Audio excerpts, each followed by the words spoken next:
Ladies and gentlemen, we're very grateful that you're here, and we are committed as an institution, as well as the Siena Symposium and the Pro-Life Center, to showing our gratitude. So we'd like to open tonight with Father Michael Keating, who will lead us in prayer, and then I will outline the program, and we will go from there. Father Keating, thank you.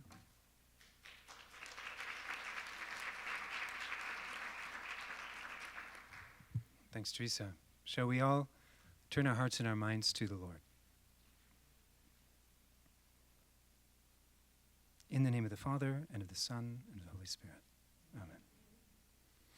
Father in heaven, we're delighted to recall that we're here in your presence as we gather, and we ask your blessing upon this gathering. We pray a special prayer of grace for our speaker, Helen Alvaré, that you bless her family, that you give her in her work all the wisdom and protection she needs. Pray for the Siena Symposium, and we pray for our country, Lord. We pray that for those who have positions of responsibility, of influence, that they'll use those positions for good and not for evil. Lord, we ask you to be with us here. Give us open ears to hear you, to hear your wisdom, and to respond with full hearts and strong wills. We pray all of this in the name of Christ our Lord. Amen. In the name of the Father, and of the Son, and of the Holy Spirit.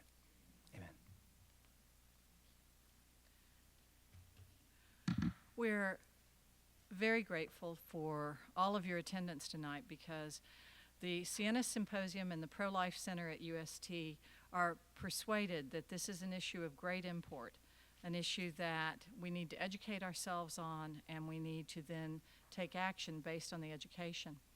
The Pro-Life Center at the University of St. Thomas is a project at the university's law school where we train law students and lawyers in the defense of life from the moment of fertilization to natural death.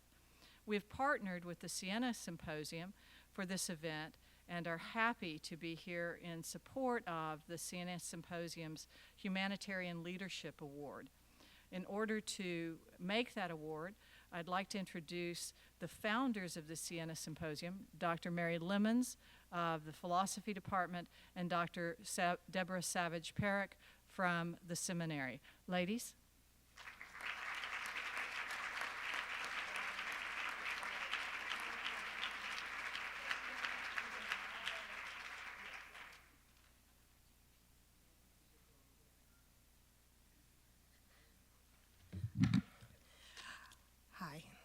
The Siena Symposium for Women, Family, and Culture is delighted to present Professor Helen Alvaré with our 2013 Humanitarian Leadership Award. The award honors those who, like St. Catherine of Siena, put their gifts at the service of others in such a way as to bring to light the nobility of being human and the joy of being a child of God.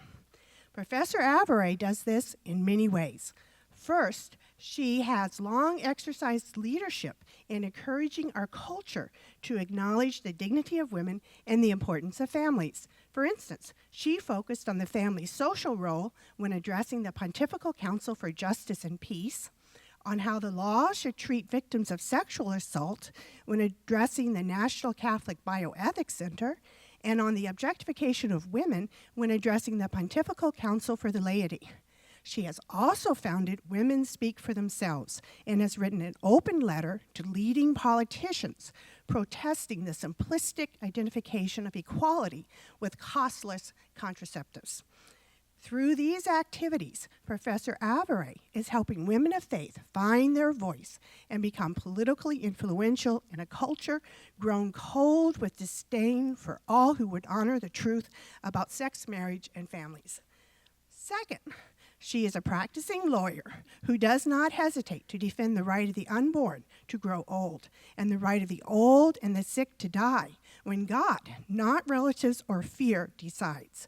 Professor Alvaré continues to defend the rights of all to practice their faith. She's no stranger to the Supreme Court, where she has filed amicus briefs against the forces of dehumanization in our culture. In addition, she has drafted guidelines that have harmonized church and state laws regulating clerical abuse. And for many years, she's worked tirelessly with the National Conference of Catholic Bishops and later for the United States Conference of Catholic Bishops. She remains a consultant to the Bishops' Pro-Life Committee as well as the Committee on Marriage and Family. Third, Professor Alvaré's concern for the next generation has led her not only to teach family law and property law at George Mason University Law School, but also to become an expert on reproductive technologies, stem cell research, and gene therapies. It was fitting that in 2002, she was appointed by the Secretary of Health and Human Services to a one-year term with the National Institute of Child Health and Human Development. Fourth, although she's a profound thinker with graduate degrees in law and systematic theology, she excels on making the complex accessible. No doubt, this is the reason why she is currently a consultant for ABC News. And she is also a very prolific writer.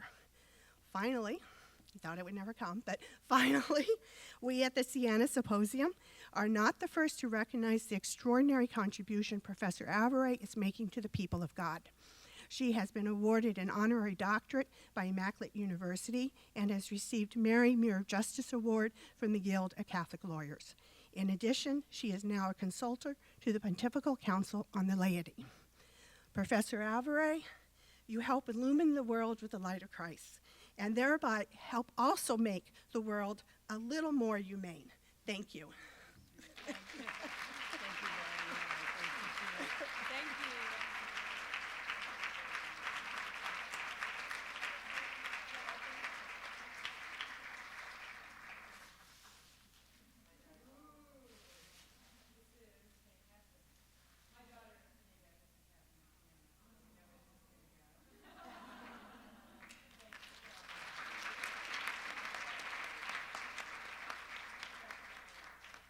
So, you're not going to introduce me, are you?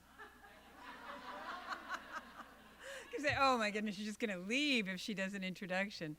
So it's a pleasure to be here, and as they say, it's embarrassing to have nights and days of work reread. Usually it's good if you want to strike fear in the hearts of your enemies, but not to exhaust your friends, right? So I hope you're not too tired, and I'll try, and first I'm going to grab my phone for the time, so I don't keep you too late.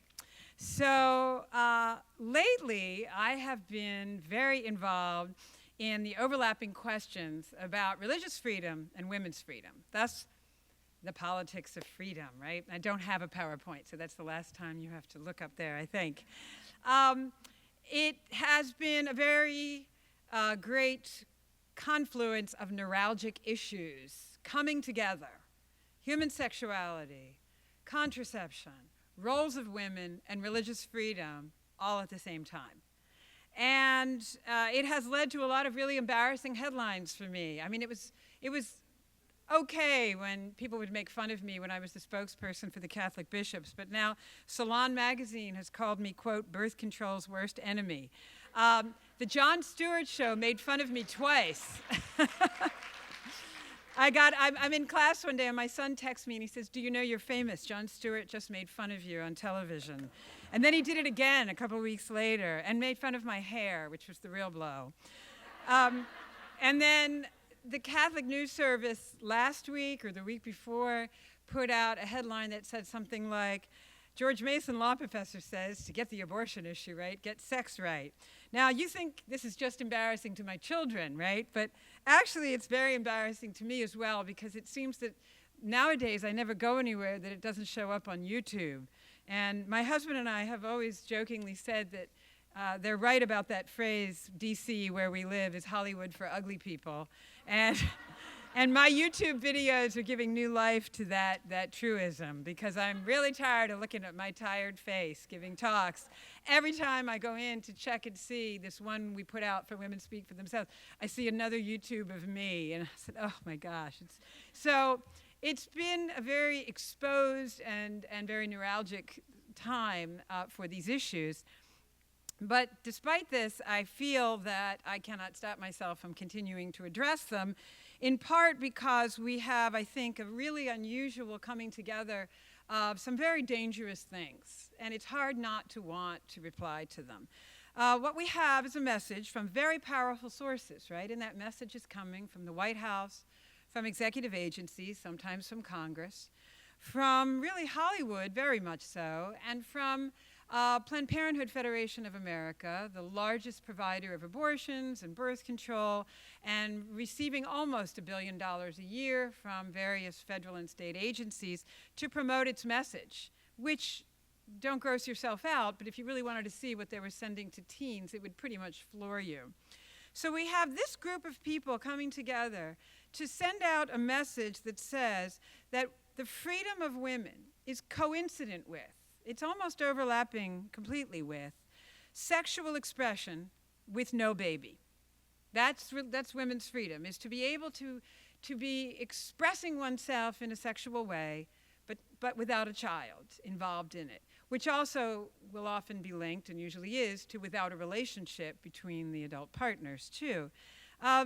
Very, very closely tied in with this is the coincident message that anybody who opposes women's freedom is an enemy of human rights, and that would include religion.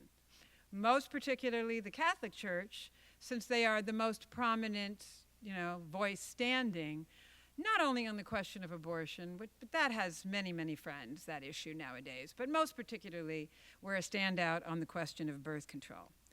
Now, I don't think it's just the fact that I'm Cuban and conspiratorial in nature. I think everybody's always out to get me. And grant me this, I'm not my dad. My dad, who's born and raised Cuban, he went to school with Fidel Castro, okay? The same Jesuit grade school.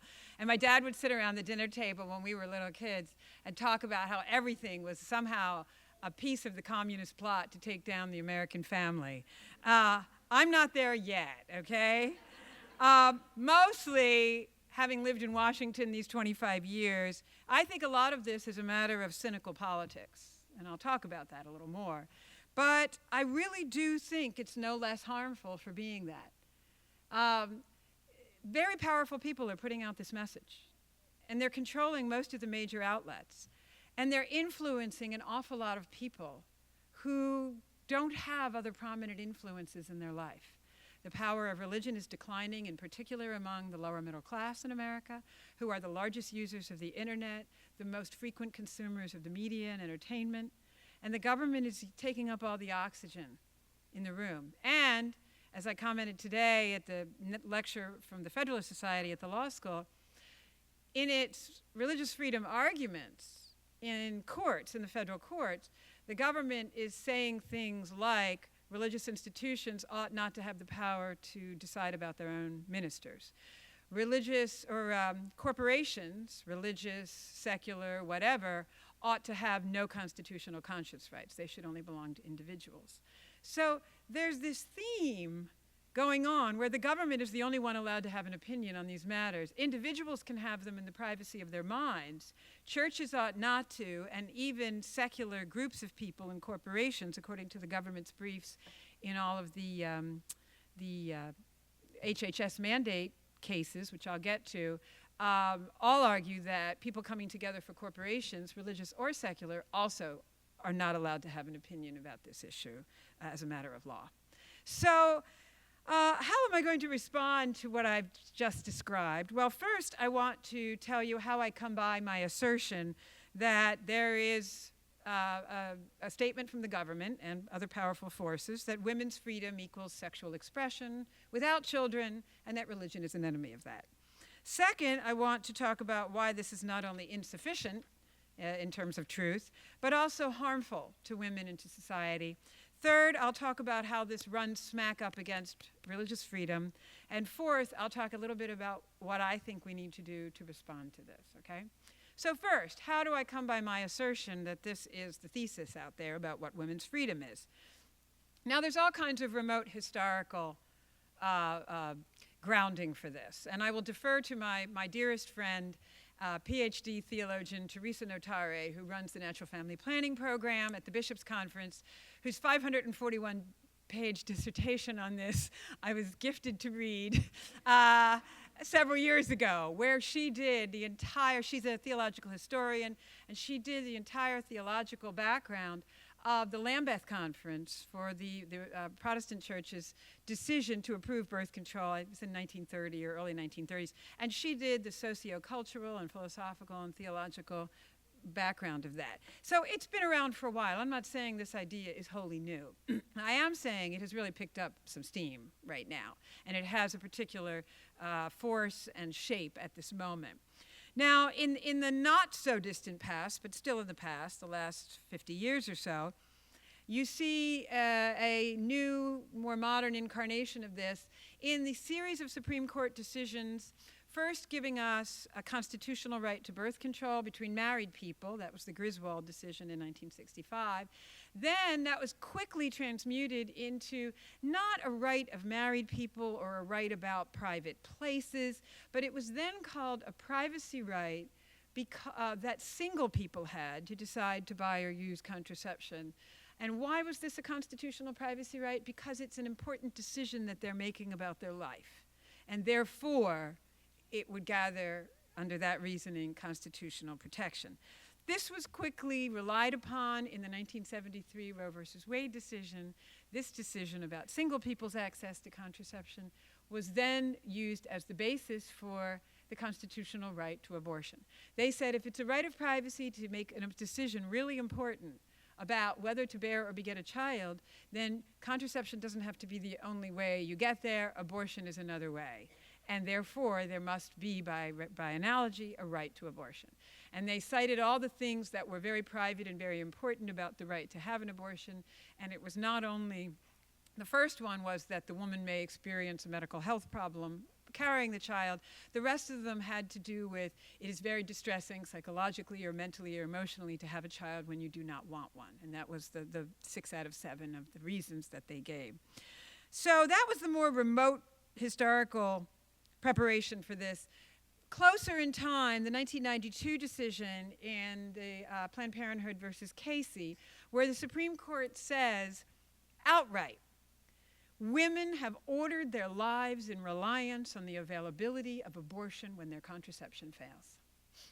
And we cannot have a society of free women without the right to abortion. Which, of course, what's unstated there, what's in between the lines, is that women will most certainly, and in large numbers, be engaged in sexual relationships where they could not possibly want or expect or accept a child. And therefore, in order for the freedom to be there, they have to have the final way of not having a child. Contraception doesn't work to do that. 58% of women coming into abortion clinics were using contraception in the month they got pregnant. Even if you used the pill perfectly, 12% of women would be pregnant every year, according to the Centers for Disease Control, who are on it.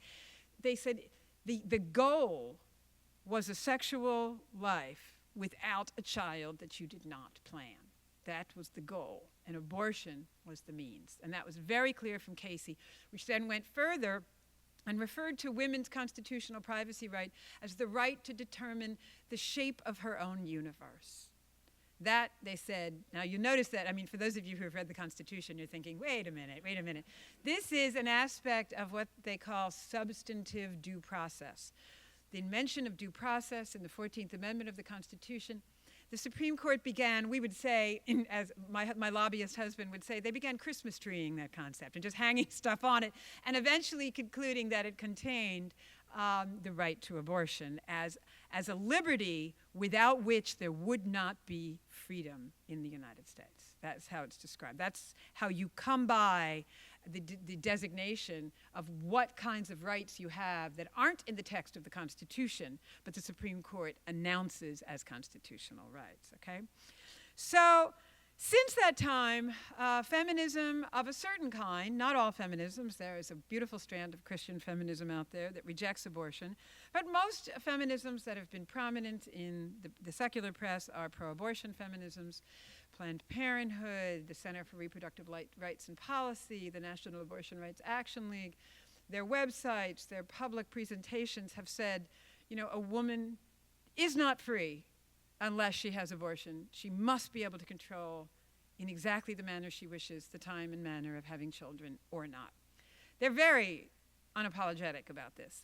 I was debating the head of the Center for Reproductive Law and Policy at Columbia University sometime last year. What is this, February? It was either the fall or last spring.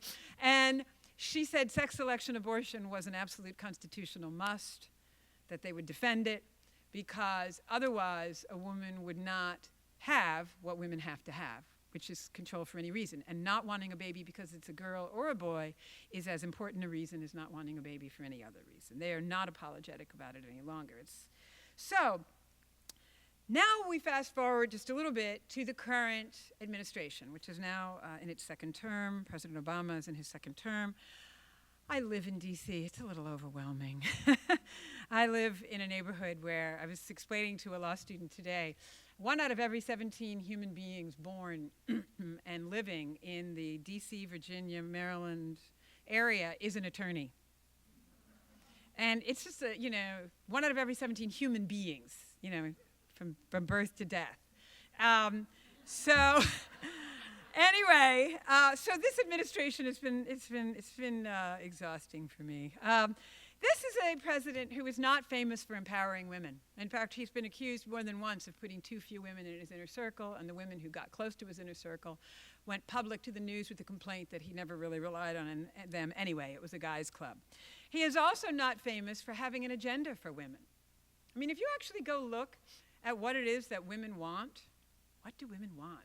Ask the Canterbury Tales. Well, we want what we want is the answer. We want whatever it is we're thinking. Well, it turns out what we're thinking today is that we would actually like to be able to take care of our families economically. We would like to have the wherewithal to do that economically. We would also love it if there was a way to do justice to our families and justice to our jobs, okay? That we would really love that. And this is a very important agenda. It usually tops women's lists, that they would like to be able to make an economic contribution to their family, help keep them afloat, and they would like to be able to spend time with their family. This is whether a woman is single or married. My best friend is a single woman who struggles to help take care of members of her family who are sick, for when her father was dying. We need time to take care of the people we love, and that could include people who aren't related to us but need our help. We would also like to be able to do justice to our work, to say I did a good job and I earned what I'm making. And we would like to have jobs that are interesting and that we're well trained for. None of this is really in the agenda, you notice. I mean, when's the last time you heard about this? May I add, there is no agenda for the poor either. Today there was an article on the cover of the New York Times that made the statement that the poor were absolutely suffering from the loss of the Social Security increment that's been taken as of the beginning of this year. And they documented people and just how their lives had changed. And it said, well, that's really weird. I mean, this administration is so fabulous. How did they not think of the poor? Well, they never think of the poor.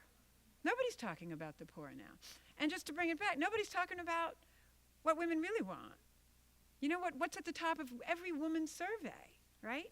Instead, this administration will forever be famous regarding women for characterizing it as a war on women when religious institutions would not buy their birth control. And a lot of people are convinced about that. I mean, I got a question today, but it's not just someone who asks this today. I get it all the time.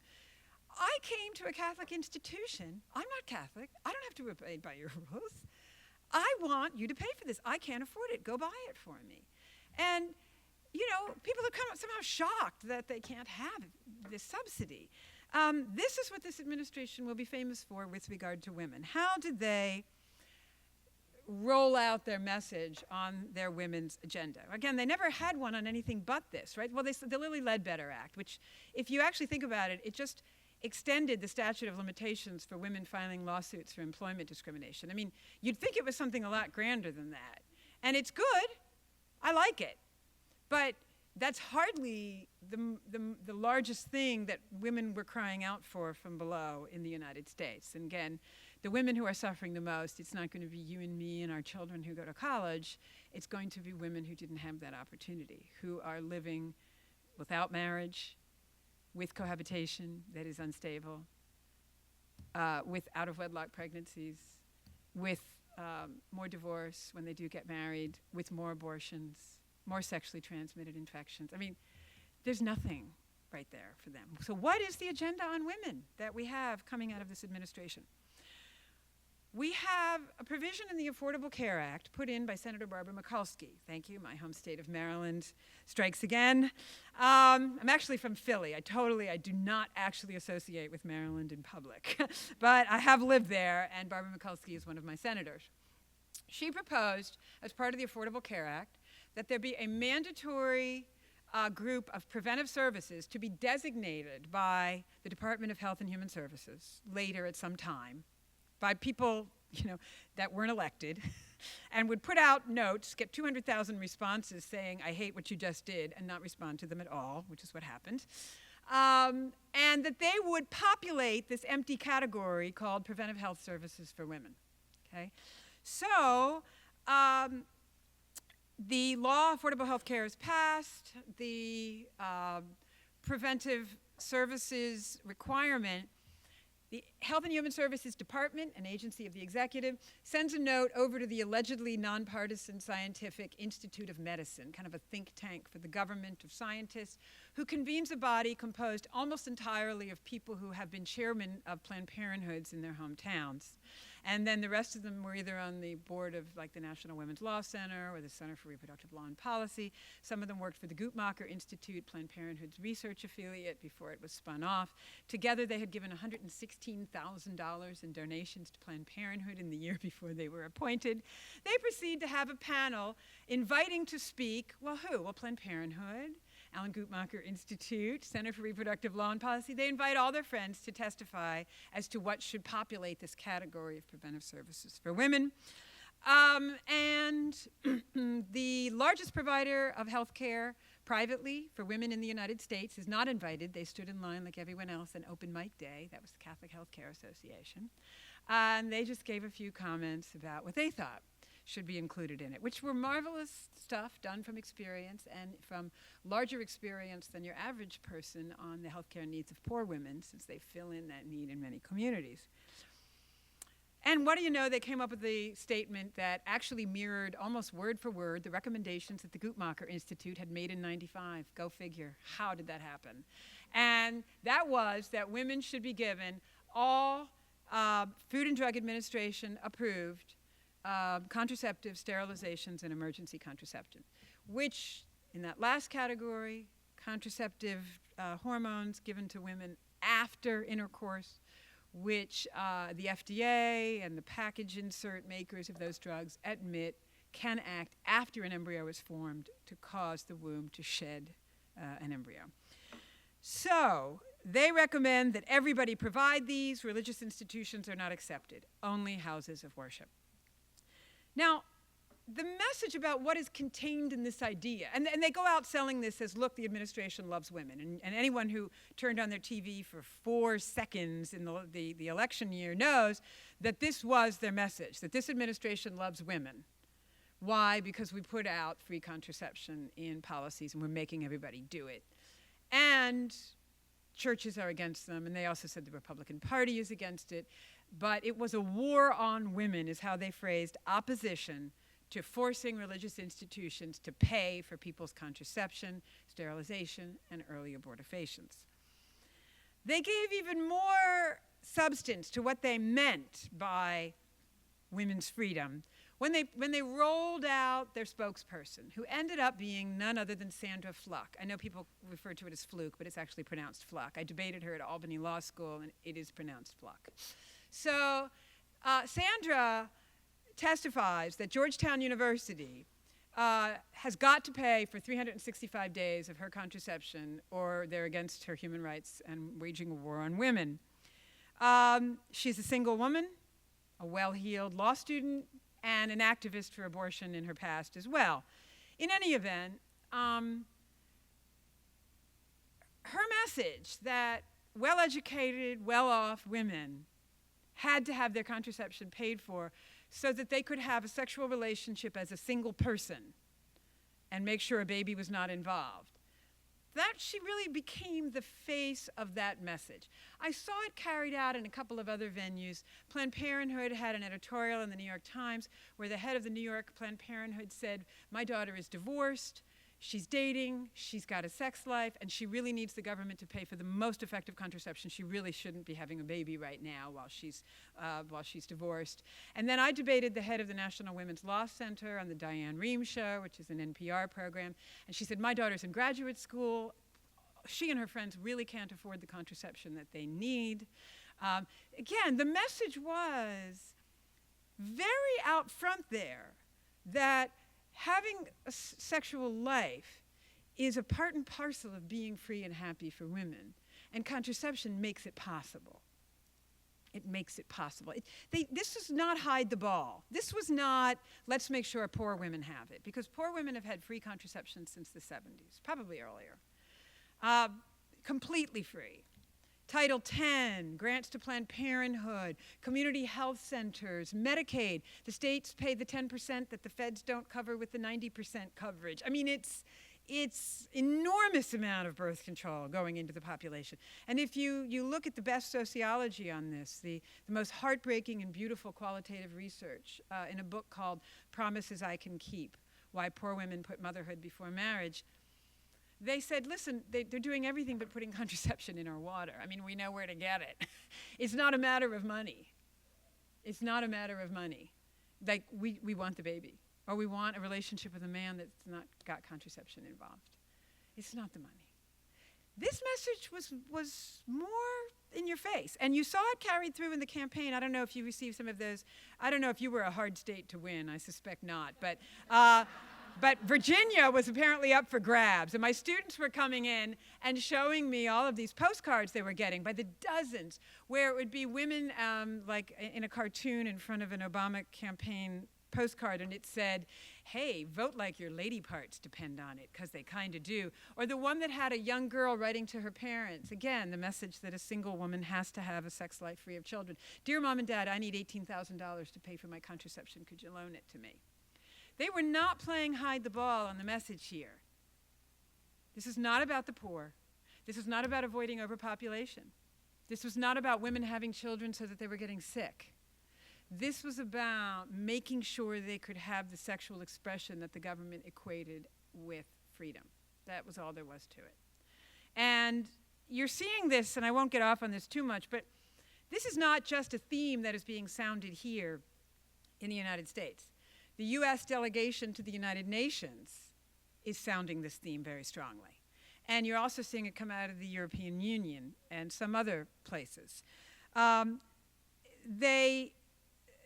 not the whole agenda, not by a long shot. They have some marvelous work going on the education of women, on nonviolence, on clean water, on empowering women in a variety of areas.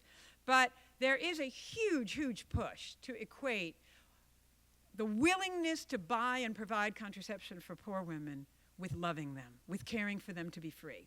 The message overall is women opposed to men, women separate from men, women defending themselves against men, women threatened by men, and women requiring birth control for their happiness. Now, there's a development economist at Harvard who's done this marvelous historical review of the thinking in the international community about the role of birth control and abortion. It's mostly birth control.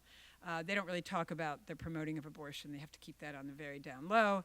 But he said, listen, it turns out, he says, that the thought was that if you provided an enormous amount of birth control, you would lower population in years when they were worried about it growing, and thereby increase the GDP, increase the well-being of women. But it turned out that birth control had no steady, statistical, causative effect on GDP.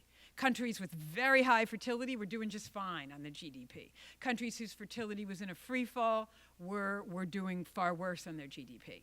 This economist also points out that over time, even before the advent of modern birth control, in times of famine or war or other kinds of great stresses on a country or culture, that couples without any modern birth control at all cut back on their fertility, right? And then he also does some they're almost funny, except they are economic papers. One of them called Population and Copulation, where he actually goes through and he talks about the economics of birth control, and he shows that people are willing to spend money on cigarettes and not on birth control. And that the governments were feeding this enormous quantity of birth control into these certain measured populations, and they were not even using it free. And then they thought, well, maybe we ought to attach a little cost to it because they'll think that it is of value. And even then they were like, no, I'll spend the money on cigarettes, but I'll use natural fertility control, or I'm traveling, so I'm not worried about birth control right now. It turned out they couldn't give this stuff away, okay? And it turned out that it didn't have a really explicable causal relationship to either level of population. People were basically having the babies they thought they needed and wanted. That was that. Or it wasn't having a relationship to GDP. Booming countries, population-wise, were doing fine. Free-fall countries were still suffering. And so he said at a certain point, when this became clear, sometime around the late 1980s, when population really started to decline in developing countries, then you saw the message regarding birth control as birth control is good for women, full stop. And it wasn't coming, he said, from women bottom up. Not at all. He said the message about birth control was coming from the international development agencies, from rich countries. If you ever read the famous National Security Memorandum under the Nixon administration, where they said we need to provide birth control as part of a national defense strategy to lower the populations of countries that could get large enough to threaten us. Okay? This was also a huge aspect of the Bush one, the older Bush administration's policy toward the third world. And at the risk of offending some of you who like him, I will tell you that his nickname in the Senate was Rubbers Bush, okay? And it's still well remembered by everyone who worked with him. So, you know, this is a bipartisan problem. The idea that we can contracept our way out of poverty and ride roughshod over good ideas about women's freedom, or educating women, or giving them microcredit, or other things that actually end up empowering women. So, back to the U.S., okay? It was toured around the world there, back to the U.S., and I've talked to you about why I think I have a case to say that sexual expressionism is what is now being promoted by political and interest group and media and entertainment forces as freedom. Second, I want to talk, and these are much briefer, about why this is not only insufficient but harmful, right? Because number one, I think I don't even have to prove to you that just having sexual license to have a sexual relationship with this person or the next one, or to do this act or that act, is not what most women you know think constitutes their freedom and their happiness. Number two, the idea that freedom is your own self-expression out. I have had the chance to express myself this way. This is the way I'm expressing myself, whether I'm a woman or a man, my sexual orientation is this or that. That is freedom, okay? And it's because I have expressed myself to someone. The relationship doesn't matter. It's my expression of what I wanted to do with that part of myself. That's freedom. No talk of relationships. In fact, in the sociological literature, I've just noticed it, I'm sure sociologists noticed it a lot sooner, that there is now a category that they discuss regularly called non-relationship sex. And it means that basically you didn't have a pre-existing relationship at all with that person. Usually you met them that day. And it's phenomenon, usually I've seen it mostly measured on college campuses in Mark Regnerus's book, Premarital Sex in America. So the idea that freedom is something about something you do alone, or you might as well be alone, because the point is that you expressed something out. That there was a recipient doesn't really come into the picture. And the idea that just expressing yourself this way, as opposed to other things a woman might do, something creative, something intellectual, something caring, something personal, that those things aren't actually more of a measure of most people's freedom. I don't even think I need to prove that to you. But I will mention all the same that if you look at empirical data, and if you consult the wisdom of a Christian faith, they would point out to you that this is true, that this idea that sexual expression is freedom is false. The empirical data says that this does not make women's happiness. What kind of empirical data am I talking about? Well, first of all, the fact that women who find themselves caught in this version of freedom actually suffer depression at greater rates than other women. Okay, and the depression isn't something that leads them into sort of empty sexual relationships. The depression follows them. And that measurement has been taken. You also have, and I work at George Mason, which is a law and economics faculty, and I've been reading a lot of the law and economics literature about the relationship marketplace, okay? And what happens, of course, is when you introduce widespread contraception and abortion, basically, I refer to it as you take all the weight out of sex, right?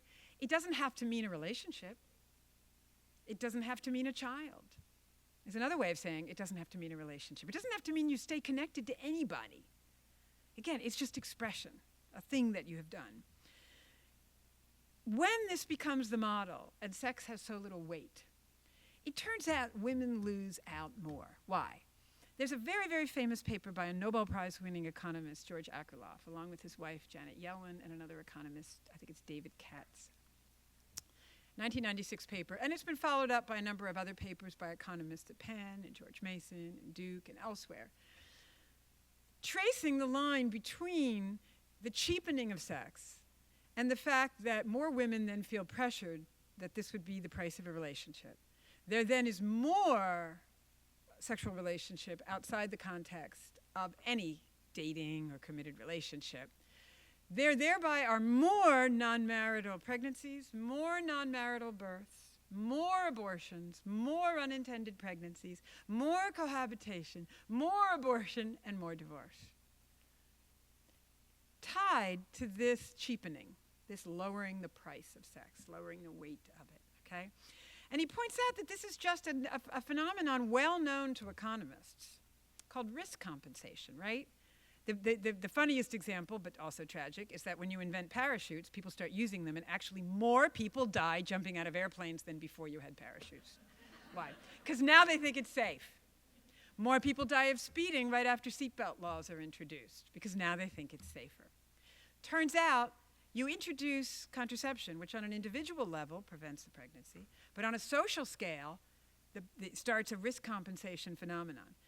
Interestingly, this is particularly prevalent among the youngs. In every study, and this is James Trussell, who supports emergency contraception, and he runs a project at Princeton where he tracks how this is working out.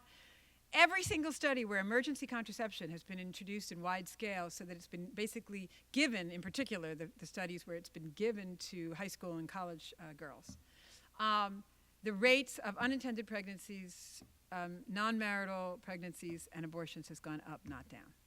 They have this in their pocket, but the phenomenon of risk compensation is that powerful, okay? And it's a tidal wave now. It's not only that this is not dangerous. For God's sake, the President of the United States is telling you it's a right.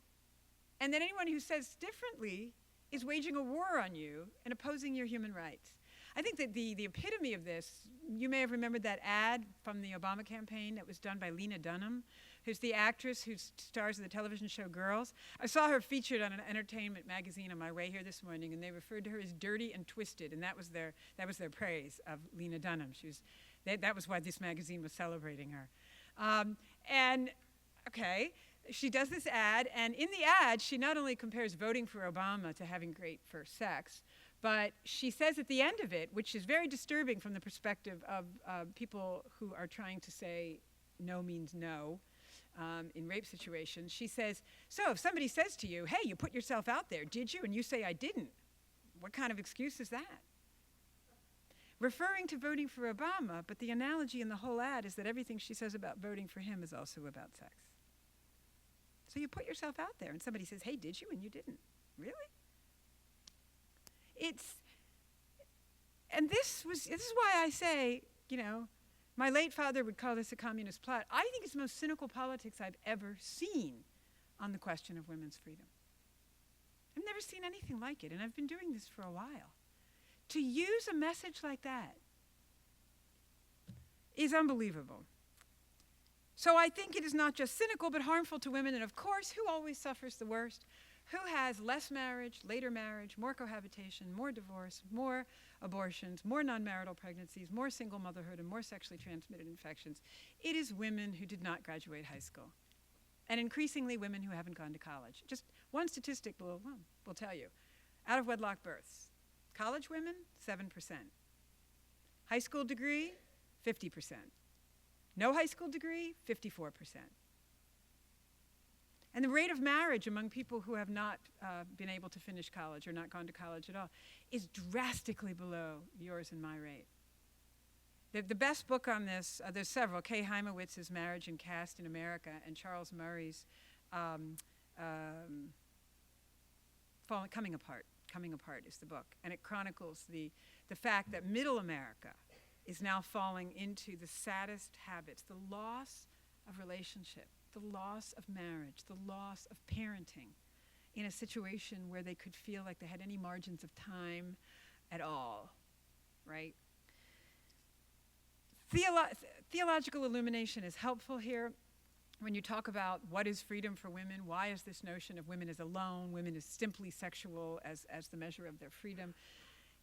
You know, any of you who have studied the theology of the body or anything about feminine genius, that John Paul II and Benedict has continued it, talk about how the human person is made for society, right? When we say we're made in God's image, God is a triune. God is social. God is in communion. It turns out we're made for that too, right? When we think of ourselves as made in the image of God, often we think we're rational and we have free will, but the actual interesting thing is that we're made for communion, right?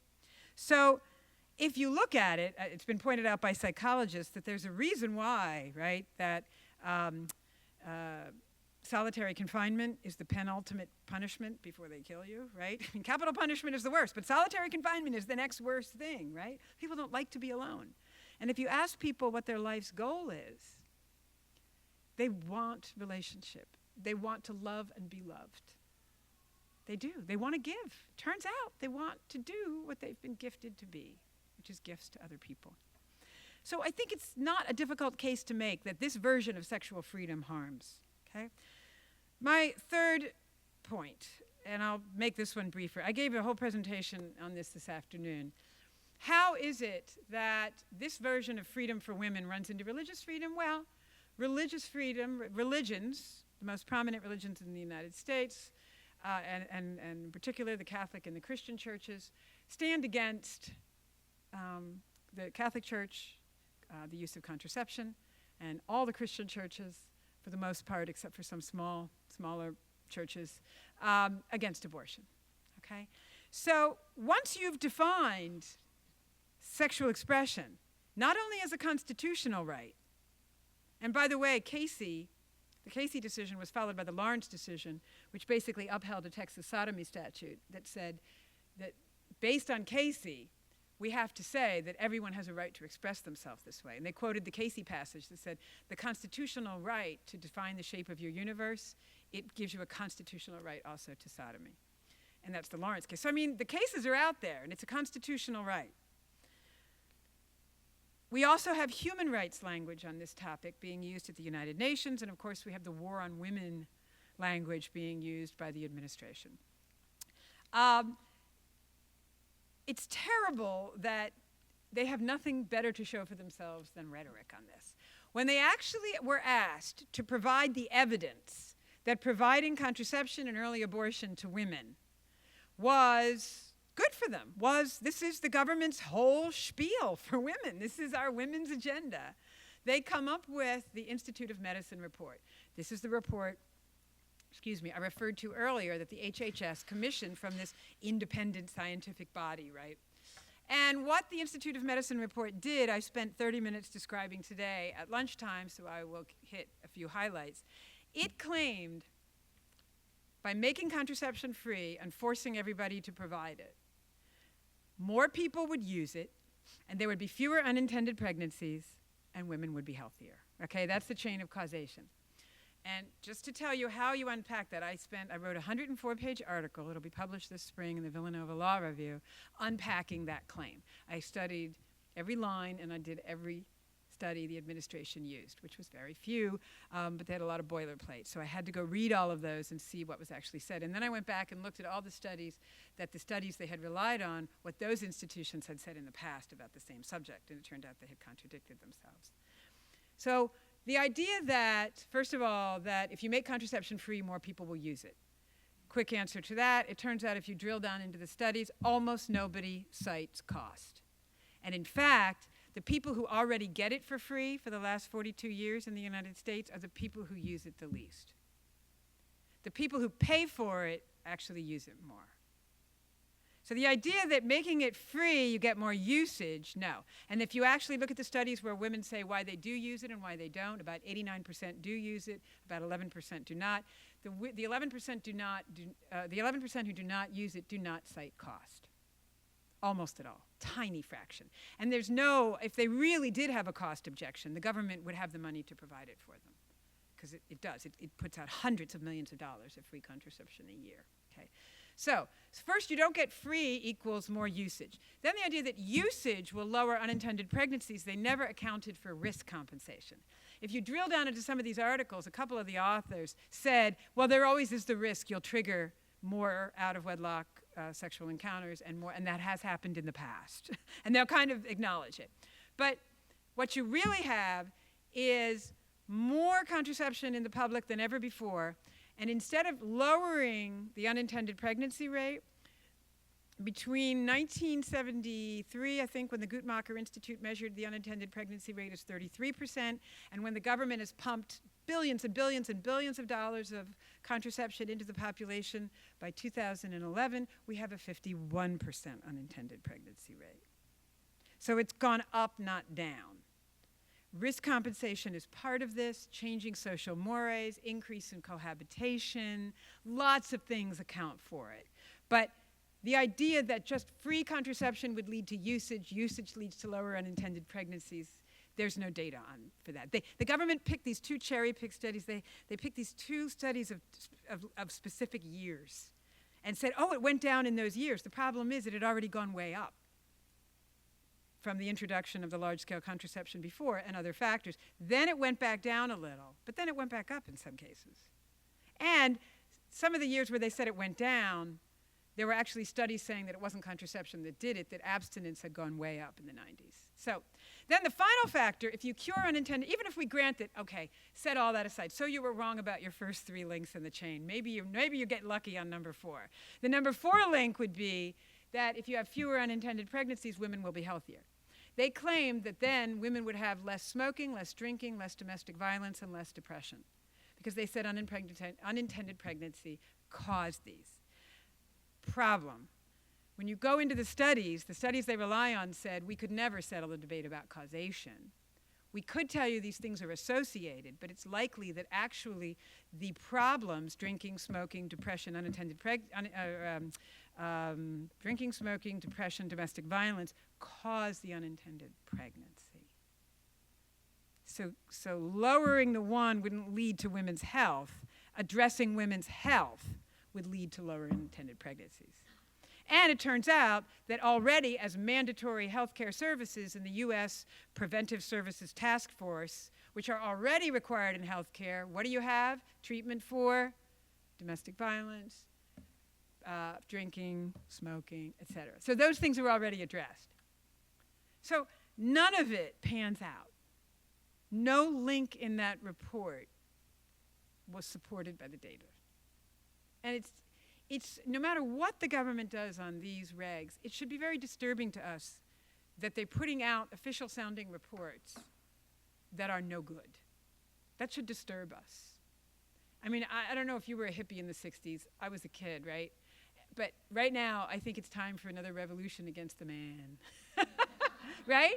But the man now is an administration claiming to be for women with its arm closely around Planned Parenthood Federation of America, which also claims to be the premier organization for women.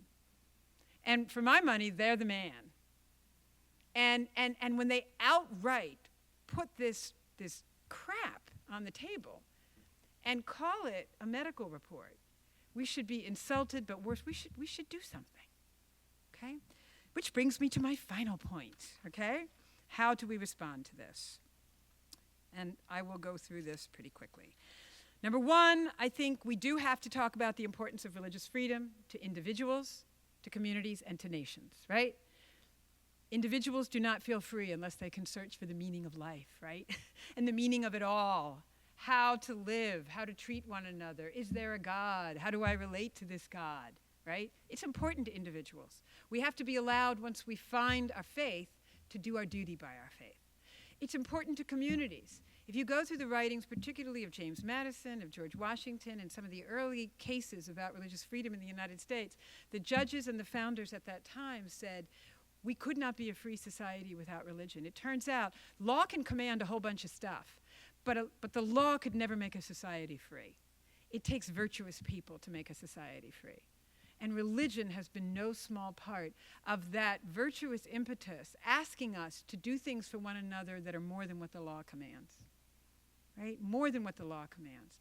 And religion is closely tied. I know this is a utilitarian look at it, but it is closely tied to the well-being of a society. And religious freedom for nations and for international peace is closely tied to the well-being of a nation and international peace. And it's one of the State Department laments it all the time. I don't know what they're doing about it, but that they have given too little understanding to the importance of religion and religious freedom in people's lives, and they could assist the movement to peace if they would understand this better, because religion moves things, right? So first, yes, the religious freedom argument, yes, it's crucial, and there are a million ways to win on that one, under either the Constitution or the Legislative Religious Freedom Restoration Act. Second, I do think we have to highlight this very worrisome lying by the government. I do think we have to say, the government, you should give us the religious freedom, but by the way, your case for the health necessity of birth control, on which you've concocted this entire war on women, is very poor. In fact, it's an insult to your citizens. It's an insult. And we know it. We know it, okay? The last piece of this is that I think that, and this is for civil society, this is for churches, this is for women's groups, book clubs, men's groups.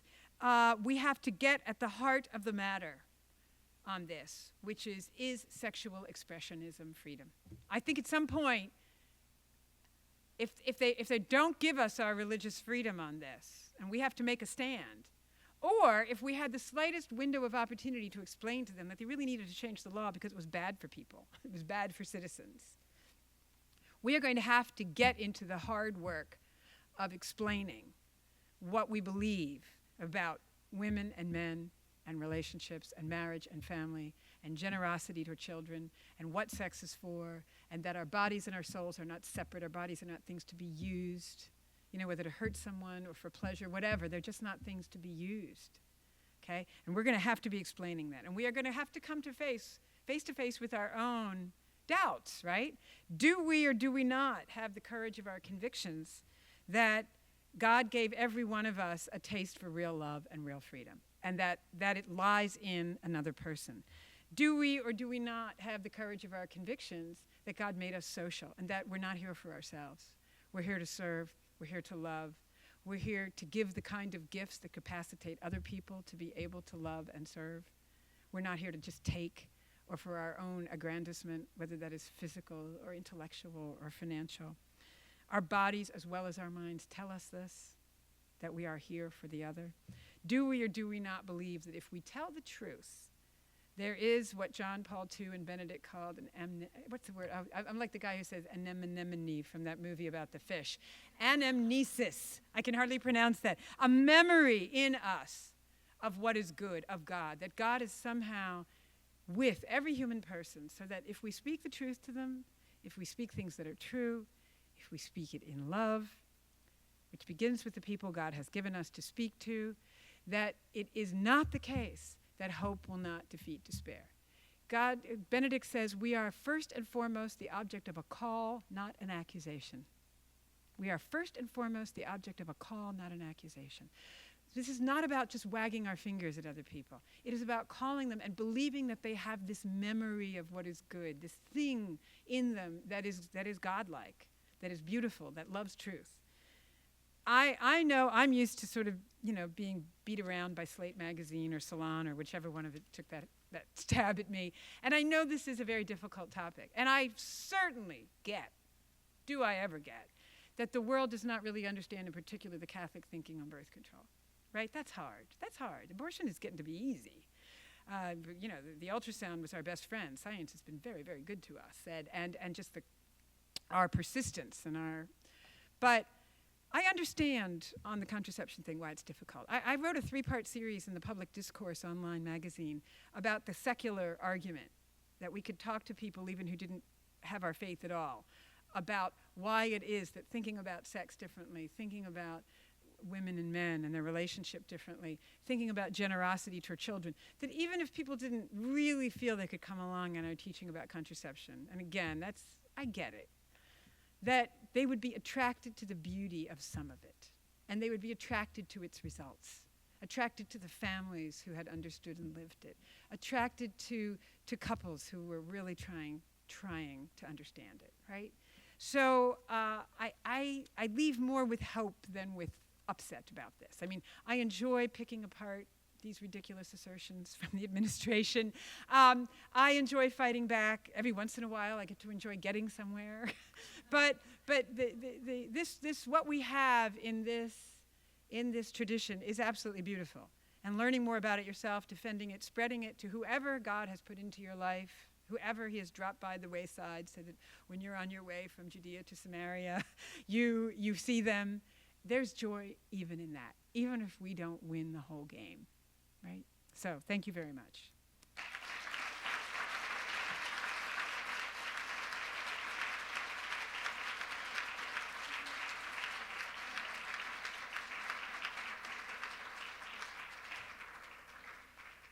Well, I think it's now abundantly evident why Professor Alvaré is the second honoree of the Siena Humanitarian Leadership Award, and well awarded that.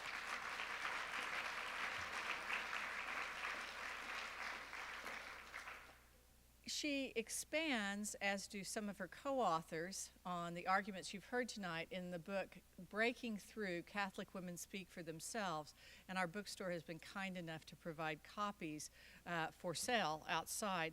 But on your seat, you will also find one of the public discourse pieces that she mentioned. This one talks about bad science and failed freedom protections in the HHS mandate. We provide that to you to give you a taste of some of the short essays that you can find at the Public Discourse website. We have a few more minutes left together. We want to honor everyone's time, especially those among us who have small children. The babysitter's time clock is ticking. I'm confident of that. And Professor Alvaré has a 6 o'clock flight in the morning. But let us take the last few minutes we have together for questions and answers. Professor Lemons will have a mic that our techs will help us make sure is turned on. We would ask you to wait for the mic simply because we are recording it. As Professor Alvaré said, we will put her up on YouTube once again. So if you would raise your hand, Professor Lemons will come to you. And here comes Neil, the hero of the moment, to make sure that we know how the technology works. Excellent. Thank you, Neil. They had a secret notch on the bottom of it. Here you go. Professor Alvaré, you spoke about women who haven't graduated from high school and poor women and the increasing out-of-wedlock birth rate, but you didn't even touch on minorities, which are so often the ones who are affected by abortion and free contraception in a negative way. Could you address that briefly? Right. That's a very tricky question. Not tricky in terms of there's an answer, but it's very neuralgic out there, right? In the United States, it is still the case that one of the ways that our population is divided now is becoming family formation. And in the African American community, there is a 75% out-of-wedlock birth rate. And a marriage rate, I think, at this is less than 50%, whereas it is about 83 to 86%. I mean, the losses, the greater amount of cohabitation, they are 13% of the population and 36% of abortions. 36% of all abortions, but only 13% of the population. And what's happening is, I'm first generation Hispanic, And the generation of Hispanics that's coming in now is starting to mirror those trends. So we have a 54% out of wedlock birth rate among Hispanics in the United States now. Rates of cohabitation are going up, et cetera, et cetera. The way I think about this, first of all, I think the heroes of the moment on this will have to come from those communities themselves, right? There have been groups that have written or spoken about this question, and it is not meant as an accusation. It's meant as an expression of common distress and what can I do to assist this. But there are many factors operating here, right? There's poverty, there's the high level of criminalization of black men, there's all kinds of arguments about the over-imprisonment maybe, the lack of some good schools in those areas, and there's also a lot of good writing. I think Orlando Patterson is this marvelous sociologist at Harvard who writes about the legacy of slavery and the destruction of the family that began at that time. But for me, the way I understand this particular phenomenon, I told a story at lunch today, but I didn't tell the other half of the story. One of the things that unites us as people is, family, kid. You have this experience in common. You can talk to anyone in any country, right? And I told a story at lunch about being at a dialogue of Christian and Islamic women, and it was going along, but it was very pro forma, and it wasn't a happening event yet. And the woman from Saudi Arabia, who's wearing the full veil, gets a phone call. This is in D.C., and it was her husband, and he said, where are the school uniforms? And she bursts out laughing when she gets off the phone. She goes, oh my God, I'm here in Washington, and he wants to know where the uniforms are. And I started to laugh, as did everyone at the table, because we had all received similar calls, that morning. And I contrasted that. My son goes to a Jesuit school in the middle of D.C., where probably 20% of the school is African American, and the school makes a marvelous effort to really be an integrated school. Also has a large percentage of Hispanic kids, Korean, Vietnamese, and they really do a great job. And I was at an event very shortly after that event of the dialogue. I was dishing out brownies or something at a sports event, and there were a couple of moms there at the event. They had sons who were great leaders in the school, and neither of them had ever been married. And some of the mothers got talking about, the dealings with their husband, some laughing about something their husband had done. And I noticed these women, the only two African-American women at the table, drifted off. And I thought to myself, I contrasted that with how when we were all laughing about our husband's inability to find anything, and the woman's answer is always, it's where it was yesterday. And he's like, why do you torture me? Right? I love that. And he goes, it's where it's been for the last 20 years of our marriage. I don't want to hear that. Anyway, we all had those stories, and they all started flowing. It was hysterical. But we started talking about, funny things your husband does, and instead of it bringing us together, it drifted apart. This was the living embodiment to me of Charles Murray and Kay Heimewitz's books. I want to have these things in common with everybody, right? I mean, when Pope Benedict says, give every person that look of love you crave in Deus Caritas Est, we all want to do it to everybody. It's just easier when you all go, oh God, you understand basically, well, we all have similar experiences. It's so hard when some people are so defined by an absence of, in the poorest areas of Baltimore, of D.C., it's a racially and socioeconomically dividing line now. And it's a very dangerous one because we know that marriage is the safest place for children. Marriage is the safest place for women to avoid violence. Marriage is the strength of communities, economic and civil society, et cetera. And we are in a situation where it's going to be, white college-educated people. And some also very educated, African American, Hispanic, and other immigrant groups, and everyone else is going to be left out. You can see why this is a neuralgic subject. It's very difficult. It's always going to seem like you're blaming somebody.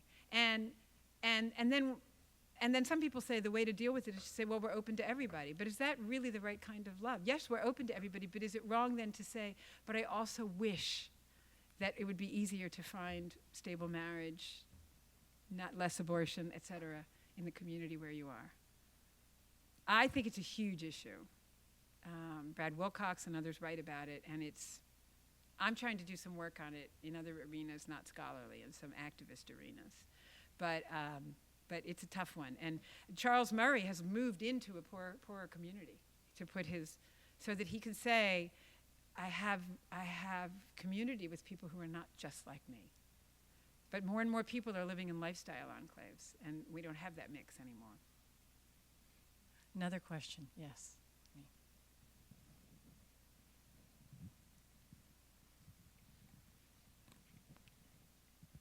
It's easy for me to see the cynicism that you speak of in the politicians, but it's not easy for me to understand why they're doing it.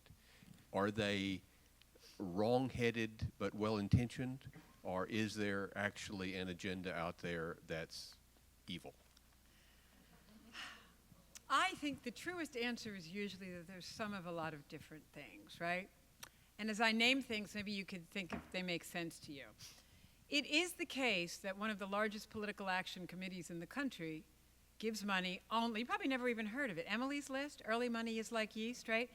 For a while, I think it was the largest, only to people, to candidates who support abortion. So part of the political facts here are chasing money.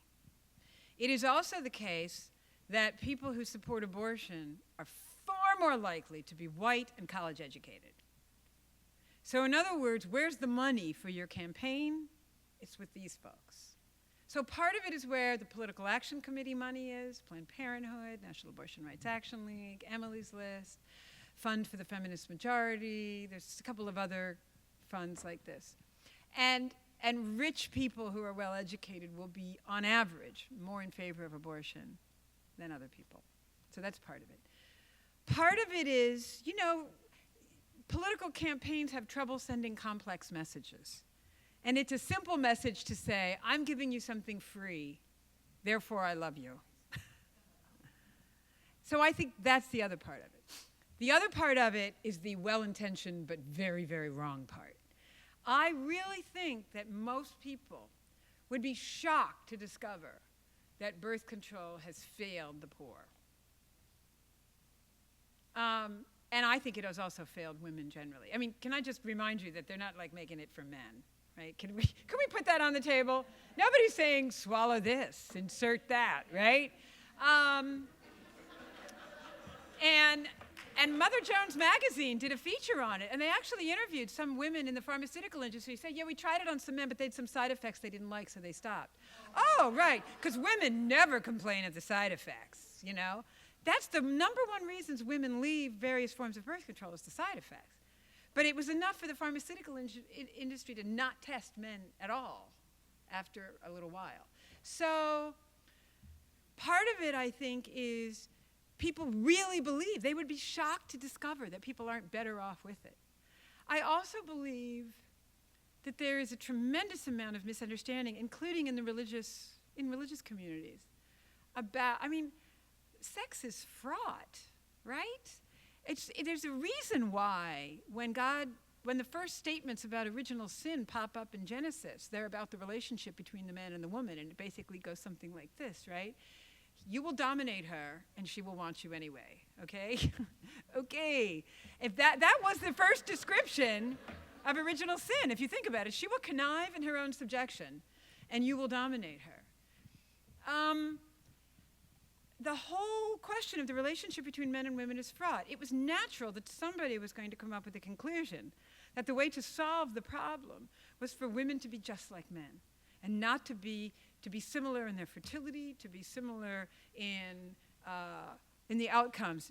Men don't give birth to children, voila. Now I don't either.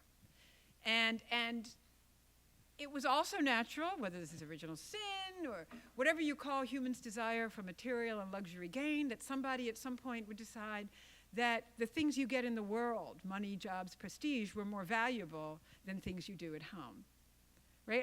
Sometimes I laugh because sometimes I'll be on like some big TV show and I'll come home and in 60 seconds flat, I've got my beautiful coat on and I'm on all fours wiping up French fries with my two hands on the floor, right? And I think to myself, wouldn't people laugh, if whoever saw me on that show would laugh? And then I think, but this is the human condition. This is the way it goes. I I actually like cleaning up. And I don't mind. I like a nice house. My kids like a decent dinner, and if the French fries end up on floor sometimes, well, that's the way it goes. But I do think that it's natural to just look at that without the eyes of faith or the eyes of love or the eyes of experience or age and say, you on all fours on the floor, that doesn't look like a lot of freedom, but you on TV looks like freedom. And I just think that was going to happen. So I think some of it is well-meaning, but absolutely shallow understanding of freedom. It's the oldest misunderstandings of freedom in the book. Freedom as license. Freedom as an absence of suffering. Freedom as being alone, not with others. Freedom as personal gain, not service. So part of it's that, I think. And that's part of original sin, too. So there could be so many other explanations, but I think those are some of the big ones. And that is a wonderful lead-in to a couple of final comments. If you found this thought-provoking, the Siena Symposium has been working to support, but not in conjunction with a new organization that is coming into being called the Argument of the Month Club for Women.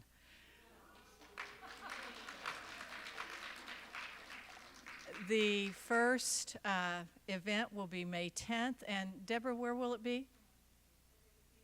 At the Cathedral. So, and so we're very excited to have helped at least foster that into being.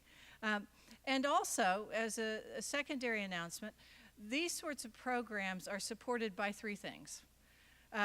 First and foremost, they're supported by your attendance.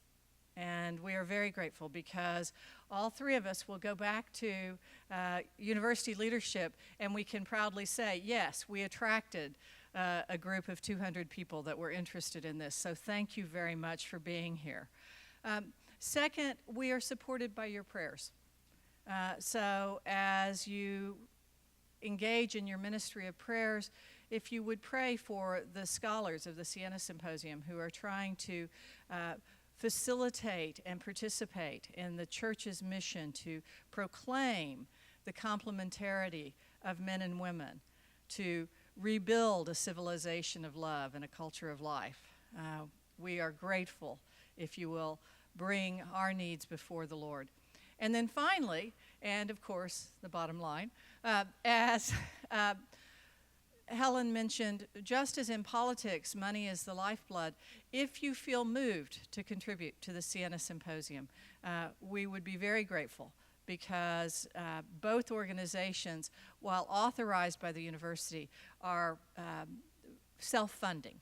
And so any gift you can give, I've placed a letter inviting you to participate as a donor, but that's, again, only one of the three important ways you can help us. There's also an envelope because we didn't tell you we were going to ask you to participate as a donor. So please feel free to take that home and mail whatever gift you feel. We are so grateful, however, tonight for Helen Alvaré traveling this distance and being willing to give us her precious time. Thank you again, Helen.